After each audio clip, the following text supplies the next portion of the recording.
3 students walked through the shimmering figure at the center of the hallway. The class president, the laughing redhead, the quiet reader. None even glanced at the boy. Sakura, Rin, Yuki. They've never once looked my way. His name was Shinji. For 17 years, he had been ignored by teachers, classmates, even cashiers. He had long accepted it. That evening, he wandered to a quiet shrine on the city's edge, where the old priest was said to see things others could not. You are not a ghost, boy. He's looking at me. Really looking. Your forgotten presence is a sealed skill. It can be wielded. A skill. I can control it. Awaken it, and no living soul will perceive you unless you choose. For the first time he could remember, Shinji felt something stir, a dangerous sliver of hope. The next morning, Shinji stood before the academy gate. 2 S-Rank guards stood watch, their eyes scanning for threats. If the old man was right, they won't even know I am here. He walked straight between them, no flinch, no glance. The guards didn't even blink. It really worked. They couldn't perceive me at all. He wandered the halls unseen until he found the headmaster's private office. The door was locked, but he simply turned the handle. This is the seat of power, and I am sitting in it like a ghost. I can go anywhere, hear anything.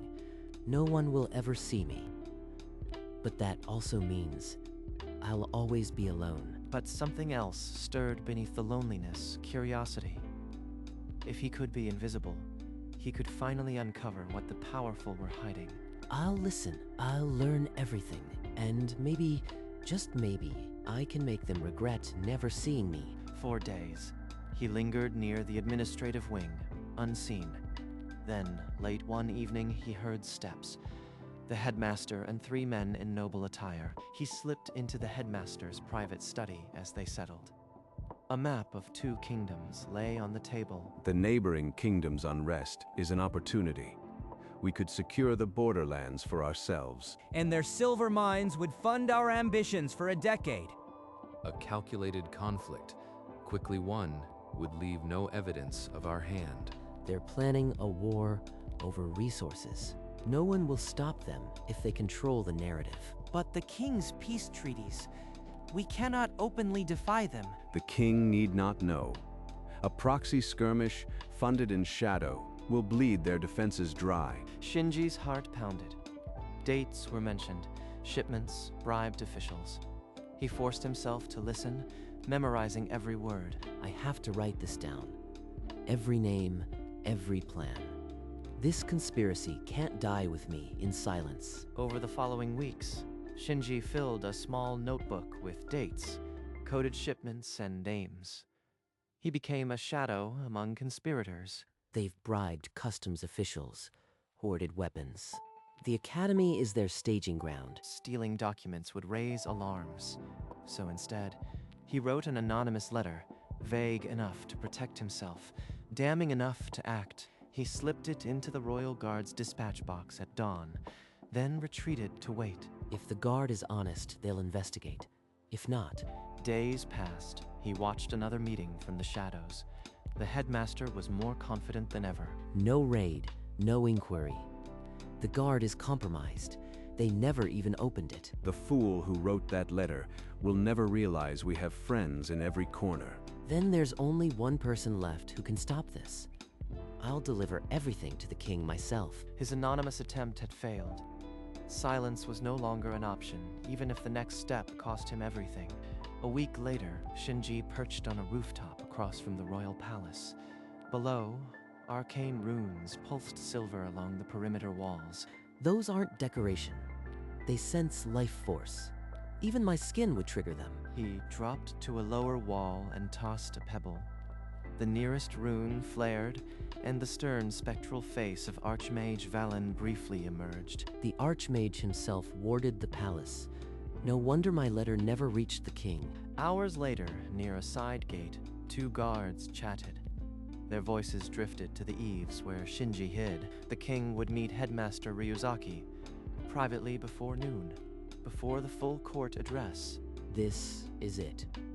If I can get past the wards, I can expose everything directly to the king. He focused, remembering Elder Jiro's words. The skill responded to will.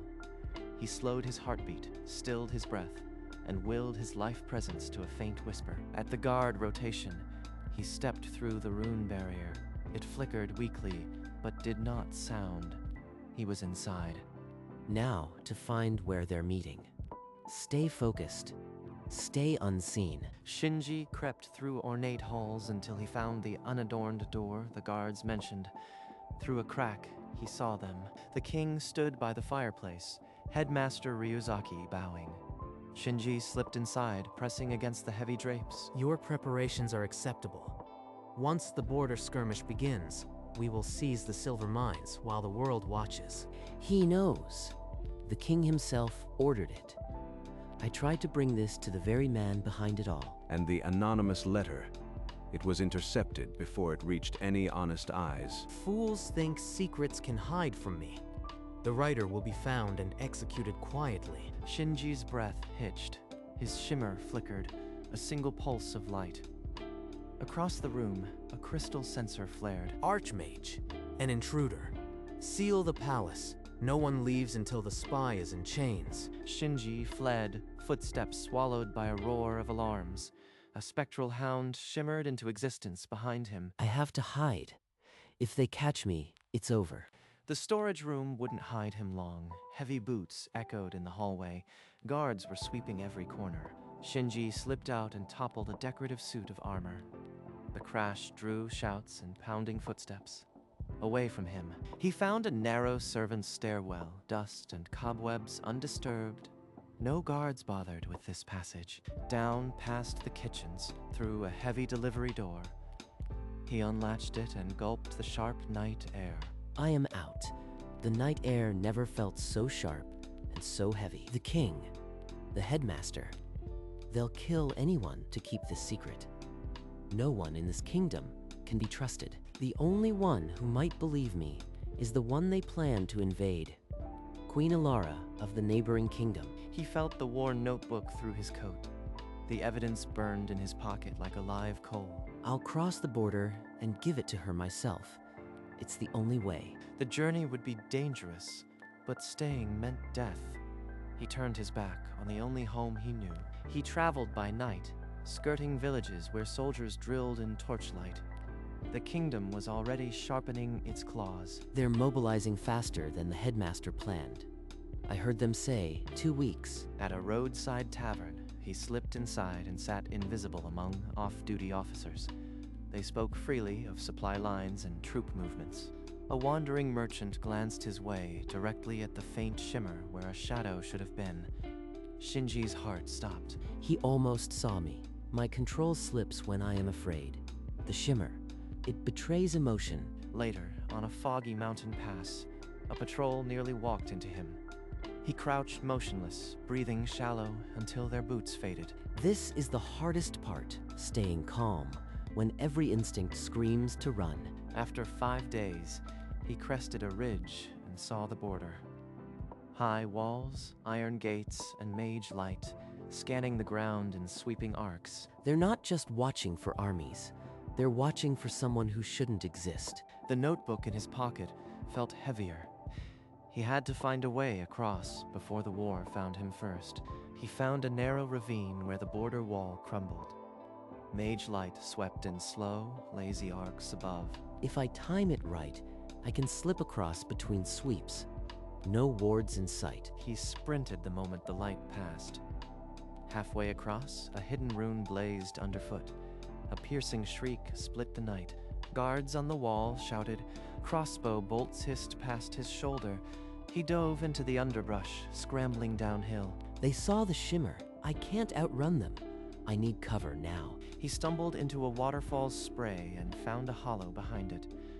A smuggler's entrance, its dark mouth gagging on stale air. He crawled through damp stone for what felt like hours, the shouts of guards swallowed by the earth. At last, fresh air. He clawed out into a moonlit forest, the foreign kingdom. No alarms, no walls.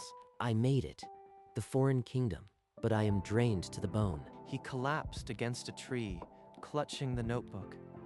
The hardest part, convincing a queen, was still ahead. 2 more days of careful travel brought him to the foreign capital.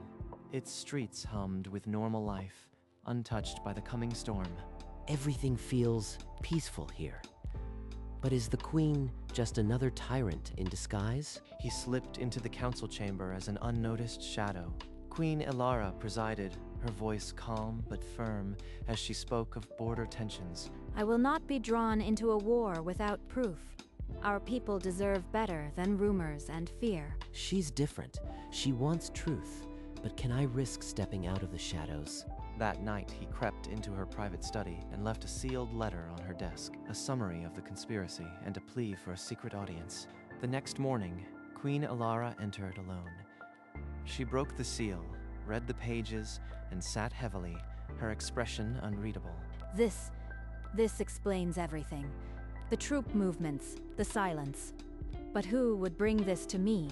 And why risk death? She penned a short reply and tucked it beneath a loose stone in the garden, as the letter requested. A meeting would be permitted, alone at midnight in the East Tower. She agreed. I am not alone anymore. But if this is a trap, it's the last one I'll ever walk into. Shinji climbed the East Tower at midnight, his shimmer barely a ripple in the cold air. Queen Elara already waited, her back to the moonlit window. Show yourself. I know you are here. Shinji let a sliver of his form solidify, his silhouette ghostly, his face still a blur of fractured light. I have proof of a plot to invade your kingdom. Names, dates, shipments. He held out his notebook, pages marked with evidence. The queen's hand hovered, then pulled back. Words aren't enough. Your own king hides behind them. I need something he can't deny, the original war pact he signed. Shinji's heart sank.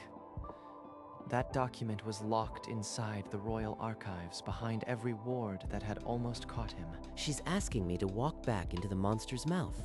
But if I don't, she can't move. I'll get it. But I need a way back in without triggering your own guards when I return. The queen slid a small silver token across the floor. A pass through her outer defenses. He took it, and the meeting was over. 3 nights later, Shinji crept through the same smuggler's tunnel he'd used to escape.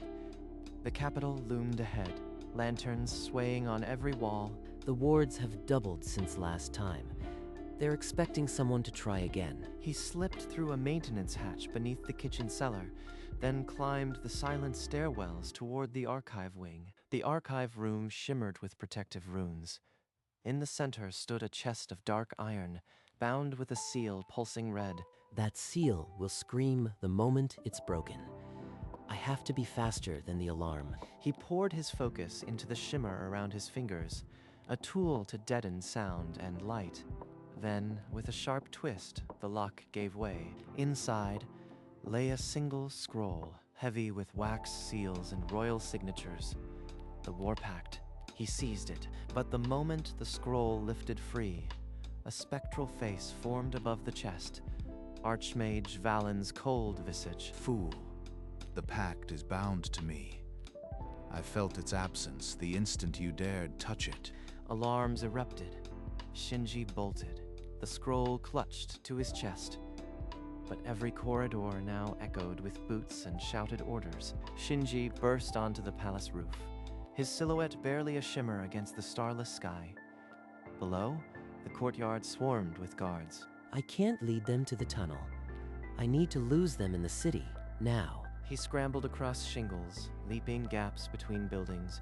The war pact was a warm, solid weight inside his coat. The whole capital is awake. They know something was stolen, but they can't catch a ghost. Hours passed in a bell tower, then a drain pipe to the outer wall.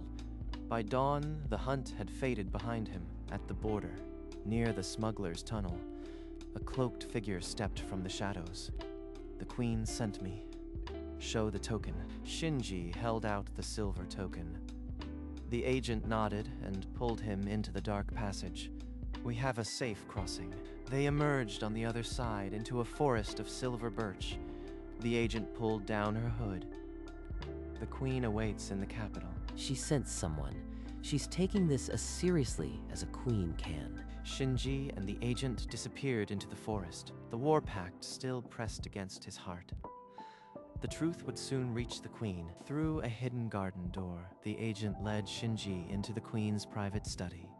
She was waiting, expression unreadable. He withdrew the scroll, its wax seal bearing the king's signet. Queen Elara took it with steady hands. Her eyes traced the signatures, the king's own hand, and the seal of his counselors. She looked up, her voice hardened. They will not deny this, but I need more than ink. Show myself completely. They'll mark me as a target. I need a living witness. Someone who was there, someone who risked everything. If I do this, I'll never be invisible again. They'll hunt me forever. He took a breath, the weight of 17 invisible years pressing on him. I'll testify. I'll stand before them. He closed his eyes and willed the shimmer away. His outline sharpened, his face cleared for the first time. A small, sad smile crossed his lips. The boy who was never there had chosen to be seen. Shinji entered the council chamber, his shape fully solid for the first time, every eye fixed on him. He laid the war pact on the table, its royal seal facing up. The council leaned forward. I am a student of the academy. For months, I watched Headmaster Ryuzaki and 3 nobles plan a war to steal your silver. I recorded every date, every shipment, every bribe. And the king's own signed pact proves it. A veteran general opened his mouth in suspicion, but the queen raised her hand. This boy risked execution to bring us that document. His own king wants him dead. That is proof enough of his trustworthiness. The council will act. We will issue an ultimatum to King Aldrich. Withdraw all forces or face our full military might. The vote was swift and unanimous. Troops would mobilize at dawn, and Envoy would deliver the ultimatum by sunset. They actually moved. The war might be stopped, but I'll never be invisible again. Shinji was escorted to a secure chamber as a protected witness. He had traded his unseen life for a weapon that could prevent a war. In Aldrich's palace, a royal courier knelt, trembling as he held out the foreign ultimatum. They dare demand my withdrawal. They demand I face justice for my own policies. Your Majesty, strike fast. Attack before they can reinforce. A quick victory will silence them. Number. The pact is in their hands. If I attack now, the world will see me as the aggressor. The news spread through the noble houses like poison. Lord Ren was the first to publicly disavow the conspiracy. I was coerced. The king threatened my family. I never wanted war. Even Lord Kaito wavered, his funding contingent on secrecy. Now a liability. By dusk, a faction of nobles openly demanded the king answer for the stolen pact. They turn against me. I am the wall that protects them from chaos. But the wall was cracking. Trapped between a foreign army and his own nobles, King Aldrich's reign hung by a thread. At the border, Queen Elara's army stood in disciplined silence under a sunrise that promised no battle. The waiting alone was enough. Intelligence reports from the capital confirmed the king's support had evaporated. Summon my generals. I will negotiate. Offer terms that keep the crown on my head. But his war council had already voted to save the kingdom. The generals would not answer. A coalition of nobles, escorted by the royal guard itself, entered the throne room. Aldrich's reign was over. Traitors. You would hand me to that foreign queen like a common thief. The captain of the guard replied flatly. By order of the interim council, you are relieved of command. Simultaneously, squads seized Headmaster Ryuzaki and the remaining conspirators. The plot was shattered. The war would not happen. The pact was proof enough. The king deposed, the plotters in chains, and somewhere, in a quiet corner of the palace, the boy who made it possible watched none of it already fading back into shadow. A crowd gathered in the foreign capital's main square, banners of peace unfurled. Shinji stood among them, wholly invisible. Queen Elara stepped onto a balcony, her voice ringing clear. The war is averted. Our enemies have withdrawn, their leaders held to account. This peace was purchased by a courage I cannot speak aloud, for the hero has asked to remain unknown. I didn't ask, but maybe that's best. The invisible don't need statues. The crowd erupted in cheers, but Shinji felt only the quiet weight of a finished task. They'll never know what I did. And for once, that's enough. He turned away from the celebration, his form dissolving like mist into a quiet alley. He had been seen once by a queen, and that single moment had altered a kingdom. The boy who was never there slipped away, having become the legend he never expected. After weeks of travel, Shinji stood at the academy gate. The guards were new, but they still didn't see him. Inside, the halls were the same, but the air felt lighter, as if a great weight had been lifted. He drifted into a classroom where a teacher spoke of the war that never was, and the new headmaster's reforms. It's over. The academy is healing. In the courtyard, he saw them. Sakura, Rin, Yuki. They were laughing, the same as before. But now, he felt no ache. They look happy. And I am glad. He lingered for a moment longer, then turned away. There was nothing here he needed to reclaim. I was never meant to be seen by them. But for one moment, the right eyes saw me. He walked out the gate, his silhouette shimmering one final time before steadying into perfect, invisible stillness. The academy faded behind him. The boy who was never there moved forward, no longer looking back. Months later, in a border town tavern, a hooded figure sat alone. Two old soldiers traded tales of the war that never came. One swore a phantom boy had walked through palace walls and delivered the stolen pact to a foreign queen.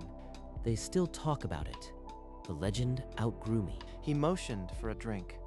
The bartender served the man behind him without a flicker of recognition. Some things never change. Though I suppose, I no longer mind. He left a coin on the counter and slipped away, his shimmer barely a ripple in the smoky air. Outside, the night held no judgment.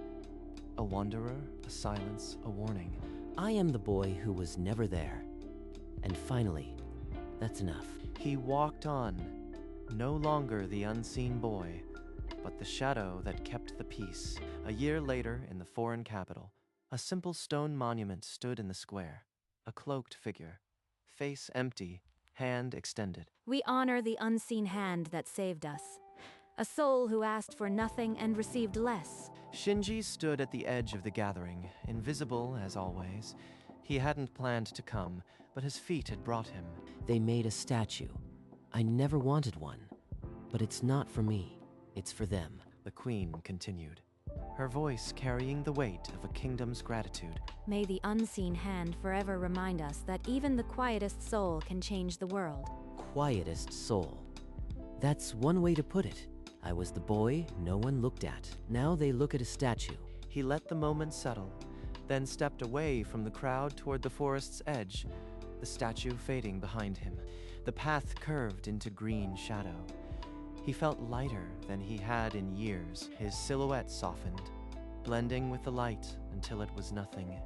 The boy who was never there had become the peace he once sought, a quiet riverbank, sand still damp from the receding tide. No footprints, no sign of anyone. Then one indentation in the sand, then another. Footprints pressing in without a body to cast them. They continued, a path of absence, slow and deliberate, a wanderer who left no shadow, only the evidence of a passing. They stopped. A gentle breeze ruffled the reeds, and the river murmured on. The world remained unknowing, but the peace held. The boy who was never there. The footprints slowly filled with water, then vanished. The sand was smooth again. No trace remained of the unseen wanderer, save the legend that would ripple through the kingdoms for generations. And in the quiet, somewhere between the wind and the water, the peace he had sought was finally his, fade to black.